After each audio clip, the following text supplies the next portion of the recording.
Welcome back to Headlines Now. Now, we've been seeing cases of widening of roads in the city, but imagine a road right on the beach. Well, that could really happen here in Chennai if encroachers have their way. Residents are up in arms against an illegal road coming up on the beautiful Valmiki Nagar beach. Sam Daniel catches the wind of this tragic intrusion.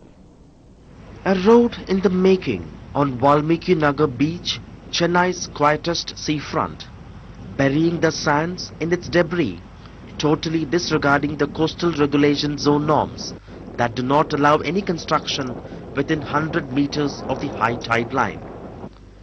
Residents allege the road is being built by this spiritual organization for its newly added entrance on the beach side. The worry is, one, we are losing our beaches. Second, according to the present CRZ norms, this is a grave violation. Every day we are seeing at least 1 or 2 dead turtles on the beach. They're all about 200 years old. Residents are now worried that this could soon be legitimized to make way for a full-fledged black-topped road right on the beach. They claim that the road is in existence as per the revenue records. If they are trying to do anything illegal, we will definitely take action against them. Not long ago, residents had forced the corporation to abandon its plan to lay a road on Elliott's Beach. This time too, they hope the cause of the beach will win. In Chennai, with Lokpriya and camera person Sukumar, Sam Daniel, Find TV. On to some national news now. Jammu and Kashmir's chief minister has hit out at the army for the death of a civilian in an army ambush operation. There have been protests in Handwara in the Kashmir Valley after 21-year-old Mansoor was killed during an army operation last night.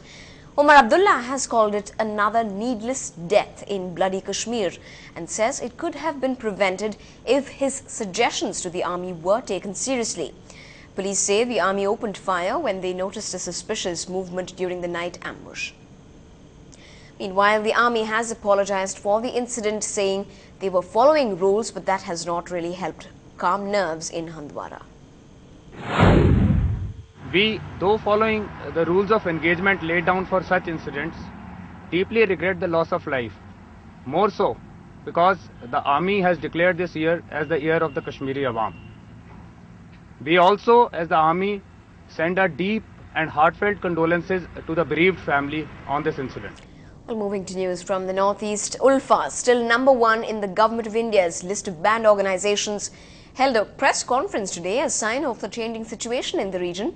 They will now hold formal talks with the government, which is expected to begin on the 10th of this month.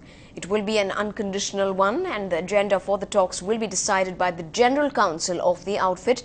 They have emphasized that their elusive commander-in-chief, who actually calls the shots and is at large, will continue to be the commander unless he rejects the General Council's decision. অসম ভূখণ্ডৰ আৰ্থসামাজিক ৰাজনৈতিক তথা ঐতিহাসিক কাৰক নিহিত হৈ থকা গুৰুতৰ সমস্যা আৰু অমীমাংসিত প্ৰশ্নক আধাৰ কৰি সাৰ্বভৌম স্বাধীন অসম প্ৰতিষ্ঠাৰ বাবে ৰক্তাক্ত সশস্ত্ৰ সংগ্ৰামৰ পথ অনুসৰণ. Now, Finance Minister Pranab Mukherjee today said that the government has served notices to 17 persons related to the Swiss bank black money trail, but it is still not possible to reveal their names as the government is bound by treaty clauses. Of the 18 names we got, we have already started prosecution. Notices have been issued in case of 17 persons. 1 person is dead, so no prosecution could be given. And I told in my earlier press conference, as and when there will be prosecutions and the matter will come to the open court, then the names will be disclosed. Now, Rajasthan's tourism minister turned out to be quite a good Samaritan in her state. Beena Kak's timely intervention has saved a wounded tigress and her 2 cubs at the Ranthambore National Park. Harsha Kumari Singh has the story. I was taking pictures of this tigress, and suddenly, when I zoomed in, I saw a little redness on her rectum. I showed these pictures to the local vet, and he immediately, when he saw the arch-type position of the posture of the tigress, her squatting, and also little blood coming out of this wound, he immediately said it is maggots. The tigress T5 had recently delivered her second litter, but the pain from the maggots was also keeping her away from her cubs. After her wound was surgically treated, the tigress is now on the road to recovery and is also feeding her cubs. We have not only saved one tigress but also the 2 cubs who would have died without the mother. So all 3 of them are happy. She's feeding the cubs. They are all moving together. Wildlife lovers now want to name one of the cubs Beena as a tribute to the minister's timely intervention. Had she not stepped in, the tigress would have been dead in 3 days. But she saved not just 1 but 3 highly endangered big cats. In Jaipur, Harsha Kumari Singh, NDTV. Quite a happy ending there. Back to news from the city. Now, Chennai is one of India's modern cities, but a walk down some of its roads, even those in upmarket areas, is surprisingly different from that reputation. Our reporter Pratiksha Ramkumar brings us this story after a stroll in Alwarpet, the city's residential and business point. Quite an eyesore at a posh colony, making residents think twice about taking their car out of their compound or even taking their kids for a walk. We are on the Prithvi Avenue in Alwarpet, one of the most posh localities in the city. But these residents unfortunately now have to face traffic problems right on their doorsteps, mainly because of these 2 huge trenches dug up by the Chennai Corporation nearly 9 months ago. These trenches, dug along roads in Mylapore and Alwarpet in July last year to build stormwater drains, saw more mosquitoes breeding than rainwater harvesting during the monsoon. The Chennai Corporation had then told Ndtv-Hindu that construction would be completed in 4 months. Prithvi Avenue, Bawa Street, இதெல்லாம் வந்து stormwater drain constructionகாக நோண்டி இருக்கிறோம். இப்போ மற்ற இடத்துல இந்த லெஸ் road, Desika street, in and around that streets எல்லாம் வந்து TNEP கேபிள் லேயிங்காக பண்ணியிருக்காங்க.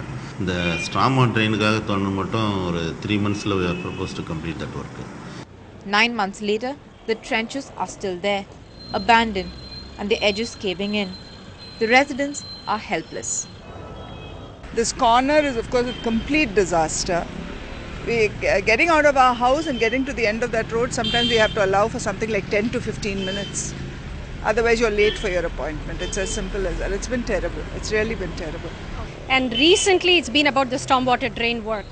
And with all this road being dug up, we've had, every time we lodge a complaint, we see a flurry of activity, then everything is back to nothing. There's no movement at all. I mean, we constantly see traffic coming, and so as a result, what has happened is we constantly have traffic jams. The Chennai Corporation was now unavailable for comment.